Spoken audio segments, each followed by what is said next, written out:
Next question. Question is on PRT versus NET. So PRT stands for Pivotal Response Training, and NET stands for Natural Environment Teaching. What's the difference between the two of them?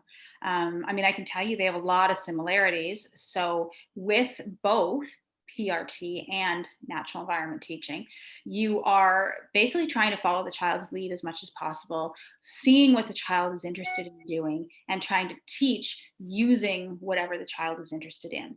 Many times you are teaching in the natural environment or in like away from the table for both PRT and NET. So that's why there are a lot of similarities. And I'm going off on a tangent. The ABA world has so many different acronyms and so many things that look so similar to each other. And everybody slaps a different name on, and then you go, "Wow, is this ABA? Oh, yeah, okay, it's ABA, but how is this different than this?" For sure. Anyways, okay, so difference between PRT and NET. NET is, like I said, teaching away from the table. You're supposed to be contriving situations and following the student's lead. So, NET, natural environment teaching, is also synonymous with incidental teaching.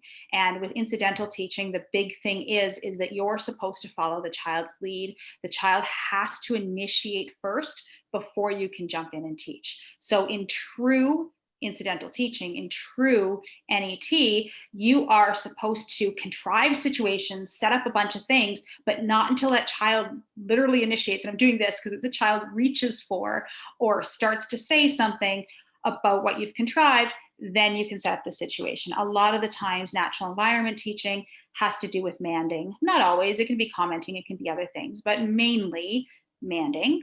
And that's natural environment teaching. So you're following the child's lead, but the child needs to initiate before you can go in with the teaching opportunity.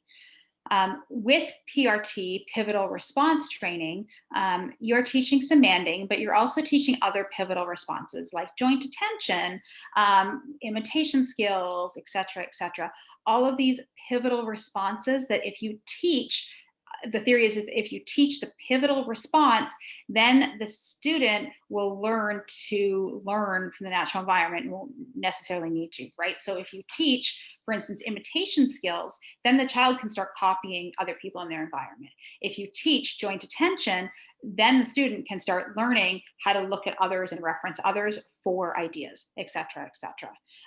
But how to teach, it looks very similar to NET, but it can also look different. So pivotal response training, you're not using any type of external reinforcement, meaning if you're doing like discrete trial training, for instance, it's like, okay, so, first you do this work and then you can have this, or, first you can have like, let's work for tokens. So, you did a good job, here's a token, good job token. Okay, you've done all your work, here you get to go play. I don't love work and play, but anyways, you get to go, or, hey, great job, you answered that, it's the letter A, here's an M&M, right? That's discrete trial training. Pivotal response training uses not external reinforcers. It uses any type of reinforcer is the program materials. So, good example of that is if you want to teach a child colors, for instance, you can do it at the table. It's not like natural environment teaching where it's away from the table. You can do it at the table, but say, for instance, you're using their favorite candy. You're using M&Ms, for instance, to teach colors. And you say, give me the red M&M. They give you the red M&M. Guess what? They get to eat the red M&M. Hey, what color is this one? And they say orange. And you're like, great, here, eat the orange M&M. So that's the difference, is that anything you're using or the program materials for PRT is what their reinforcement is. Another example would be trampoline, for instance. You can get a whole bunch of mans on the trampoline, like I want to jump and I want to do this.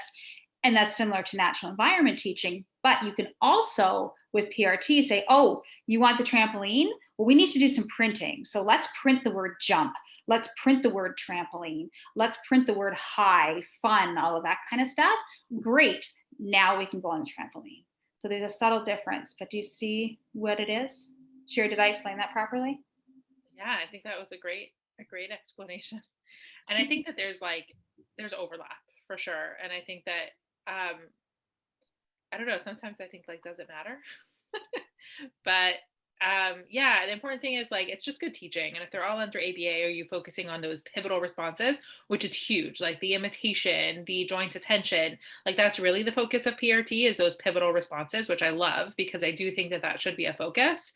And NET is also good teaching. Like, you're generalizing, you're letting the child initiate, you're doing things in the natural environment. So I'm a kind of fan of both.